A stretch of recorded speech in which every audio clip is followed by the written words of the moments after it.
2020 August 24 ഒന്നാം പിണറായി സർക്കാരിനെതിരെ അവിശ്വാസ പ്രമേയ ചർച്ച.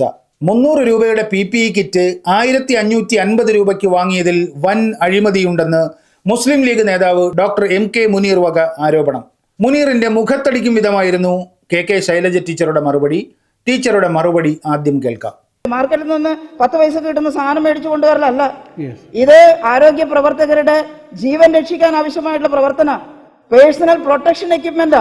അത് പോയിട്ട് 150 രൂപയ്ക്ക് കിട്ടുന്നത് മാർക്കറ്റിൽ നിന്ന് വിലപേശിയിട്ട് വാങ്ങിക്കൊണ്ടുവരേണ്ട കാര്യമല്ല. ഒരു ഡോക്ടറായിട്ടുള്ള ഡോക്ടർ മുനീർ അങ്ങനെ പറയുന്നത് ശരിയായിരുന്നില്ല. അതാണ് കാര്യം. മാർക്കറ്റിൽ നിന്ന് വിലപേശി 10 പൈസയ്ക്ക് വാങ്ങാവുന്ന സാധനമല്ല PPE കിറ്റ്. ഡോക്ടർ എന്നും പറഞ്ഞ് നടക്കുന്ന MK മുനീറിന് ഈ ജന്മം തിരിയാത്ത കാര്യം. PPE കിറ്റ് വാങ്ങിയപ്പോൾ നാം ഗുണനിലവാരത്തിന് മുൻഗണന നൽകി. ആ മുൻഗണന നിശ്ചയിച്ചത് DRDO, defence research and development organisation എന്ന കേന്ദ്ര സ്ഥാപനം. അവർ സർട്ടിഫൈ ചെയ്ത കിറ്റാണ് കേരളം വാങ്ങിയത്. ശ്രീ MK മുനീർ പറഞ്ഞത് 300 രൂപക്ക് PPE കിറ്റ് കിട്ടും, എന്നിട്ട് 1550 രൂപ ചെലവാക്കിയെന്നാണ്. 100 രൂപക്കും കിട്ടും മാർക്കറ്റിൽ. പക്ഷെ 100 രൂപക്ക് കിട്ടുന്ന PPE കിറ്റ് മേടിച്ചു കൊടുത്താൽ അതുകൊണ്ട് വേറെ കാര്യമൊന്നും ഉണ്ടാവില്ല എന്നുള്ളതേ ഉള്ളൂ. ഇതിന്റെ ഗുണനിലവാരം പൂർണ്ണമായിട്ടും നമ്മൾ ഉറപ്പുവരുത്തണം. അതിന് 2 ഏജൻസികൾ, DRDO അതുപോലെ തന്നെ SITRA, south India textile research association, ഇവരുടെ സർട്ടിഫിക്കറ്റോട് കൂടിയാണ്, ആ മുദ്രയുള്ളതാണ് നമുക്ക് മേടിക്കാൻ സാധിക്കുന്നത്. ഈ ക്വാളിറ്റിയുടെ കാര്യത്തിൽ ഒരു കോംപ്രമൈസിനും കേരള ഗവൺമെന്റ് തയ്യാറായിട്ടില്ല. DRDO സർട്ടിഫിക്കറ്റുള്ള PPE കിറ്റിന്റെ പ്രത്യേകതകൾ എന്തൊക്കെയാണ് എന്ന് നോക്കാം. തലയടക്കം മറയ്ക്കുന്ന ബോഡി സ്യൂട്ട്. അത് ഒരേ സമയം ഫ്ലൂയിഡ് റെസിസ്റ്റന്റും വൈറസ് റെസിസ്റ്റന്റും ആയിരിക്കണം. ഇടയ്ക്കൊന്ന് പറയട്ടെ, ലോകനായക ഹോസ്പിറ്റലിലെ ഒരു ഡോക്ടർ തനിക്ക് കിട്ടിയ വെള്ളമൊഴിച്ചാൽ ചോരുന്ന PPE കിറ്റിന്റെ വീഡിയോ ട്വിറ്ററിൽ പോസ്റ്റ് ചെയ്ത സംഭവം കഴിഞ്ഞ വീഡിയോയിൽ ചൂണ്ടിക്കാട്ടിയിരുന്നു. അതായിരുന്നു അവിടുത്തെ സ്ഥിതി. അടുത്ത മാനദണ്ഡം 3 layer mask. DRDO 3 layer mask നിഷ്കർഷിച്ചപ്പോൾ കേരളം ഏറ്റവും ഗുണനിലവാരമുള്ള N95 മാസ്ക് തന്നെ നിർബന്ധമാക്കി.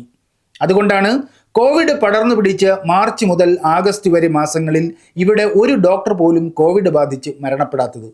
പിന്നെയോ shoe cover, disposable bag, face shield, ഇത്രയും ഉണ്ടെങ്കിലേ DRDOയുടെ സർട്ടിഫിക്കറ്റ് കിട്ടൂ.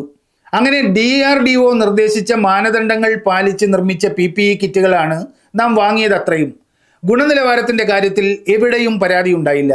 DRDO 3 ലെയർ മാസ്ക് നിർദ്ദേശിച്ചപ്പോൾ നാം ഒരു പടി കൂടി കടന്ന് N95 മാസ്ക് നിർബന്ധമാക്കി. ഈ സ്പെസിഫിക്കേഷനുള്ള PPE കിറ്റ് അന്നന്ന് കിട്ടുന്ന വിലയ്ക്ക് വാങ്ങി സംഭരിക്കുകയാണ് അന്ന് സർക്കാർ ചെയ്തത്. കാരണം ഡോക്ടർമാരുടെയും നഴ്സുമാരുടെയും ജീവന് അത്രത്തോളം പ്രാധാന്യം സർക്കാർ നൽകിയിരുന്നു. ഗുണനിലവാരമുള്ളതും ഇല്ലാത്തതുമൊക്കെ മാർക്കറ്റിൽ തുലവും ദുർലഭമായ കാലത്ത് കിട്ടുന്നത് വാങ്ങി കോവിഡ് പോരാളികളുടെ ജീവൻ പന്താടാൻ പിണറായി സർക്കാർ തയ്യാറായിരുന്നില്ല.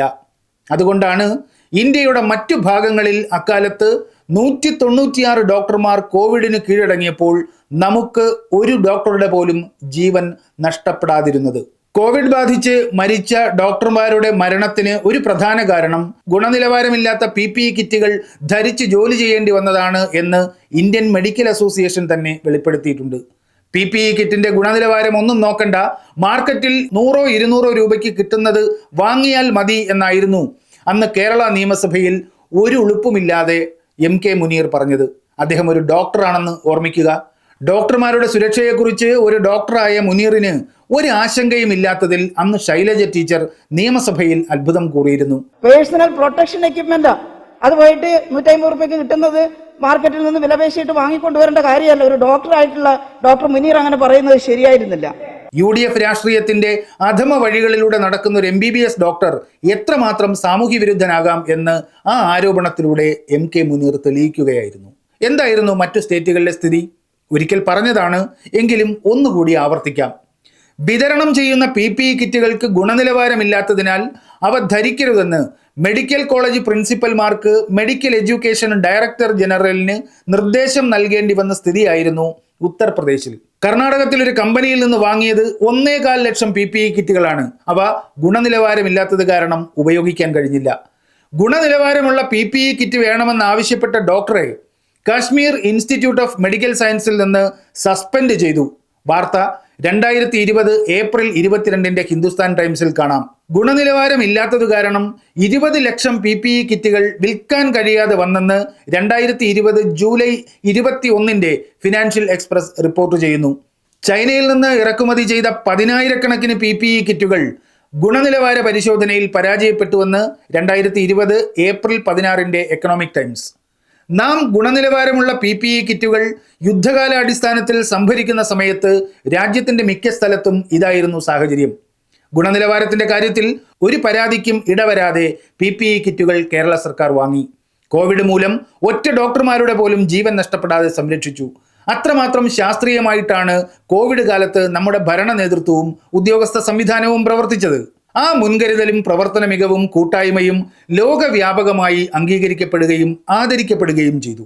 പക്ഷേ അന്നും നമ്മുടെ പ്രതിപക്ഷ നേതാക്കൾക്ക് വലിയ മനപ്രയാസമായിരുന്നു. LDF സർക്കാരിന് പൊതുവെ സ്വീകാര്യത വരുന്നത് അവരെ അലട്ടിയ ഒന്നാമത്തെ കാരണം. 2, കുറ്റമറ്റ രീതിയിൽ കാര്യങ്ങൾക്ക് നേതൃത്വം കൊടുത്തത് ഒരു വനിതയായിരുന്നു. അതിന്റെ ഈർഷ്യ വേറെ. അന്ന് ശൈലജ ടീച്ചർക്കെതിരെ ചൊരിഞ്ഞ അധിക്ഷേപങ്ങൾ എന്തൊക്കെയായിരുന്നു? നിപ്പ റാണിയെന്നും കോവിഡ് രാജകുമാരിയെന്നും റോക്ക് സ്റ്റാർ എന്നും ഒക്കെ ടീച്ചറെ ഹീനമായി അധിക്ഷേപിച്ച മുല്ലപ്പള്ളി രാമചന്ദ്രൻ ഇന്ന് ആരാലും തിരിഞ്ഞു നോക്കാനില്ലാതെ ഞരങ്ങിയും മൂളിയും കാലം കഴിക്കുന്നു. LDF സർക്കാരിന്റെ കോവിഡ് പ്രതിരോധ യത്നത്തിന് ലഭിച്ച സർവ്വസ്വീകാര്യത UDF നേതാക്കളുടെ മാനസിക നിലയാകെ തകർത്തു കളഞ്ഞു.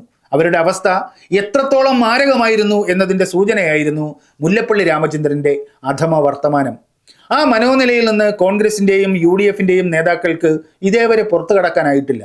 ദുരാരോപണങ്ങൾ ഉന്നയിക്കാൻ ഈ പ്രതിപക്ഷക്കാരൊക്കെ ജീവിച്ചിരിക്കുന്നതും സർക്കാർ ഇങ്ങനെയൊക്കെ ചെയ്തതുകൊണ്ടാണ്. അവർക്കത് മനസ്സിലായില്ലെങ്കിലും കേരളത്തിന് മനസ്സിലായിട്ടുണ്ട്.